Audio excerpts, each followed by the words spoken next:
এই দেশ শাহজালালের দেশ, এই দেশ শাহপরানের দেশ, অলি আল্লাহর দেশ। অলি আল্লাহর মাধ্যমে আমরা ইসলাম পেয়েছি। অলি আল্লাহ আমাদেরকে নামাজ শিক্ষা দিছে।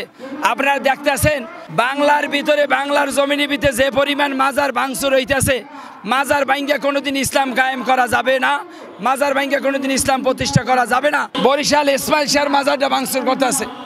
বরিশাল ইসমাইল শাহর মাজারে কোরআন শরীফে আগুন, মসজিদে বিদে আগুন, দিনাজপুরে মাজারে আগুন, জামালপুর মাজারে আগুন। আমি আল্লাহর রাস্তে যারা মাজারে ভাঙচুর করতেছেন, আক্রমণ করতেছেন, আপনাদের পায়ে ধরি, বিনত করি, হাত ধরে বলি, ভাই আমাদেরকে যদি ভুল হয় আমাদেরকে বুঝান, আমাদেরকে বুঝান, তারা আমরা সবাই আপনাদের দলে অন্তর্ভুক্ত হব।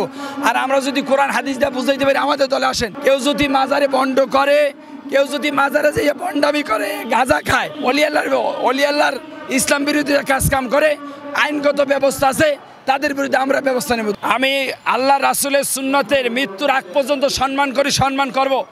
আমার সাথে গাজীপুর বুটবাজার সাইডে মাদ্রাসা শেষ, সাইডে মাদ্রাসা ছাত্রকে পাবলিক মারা ধরছে মেয়া, তাদের মুখে দাঁড়িয়ে দেখার পরে আমি তাদেরকে সেভ করছি।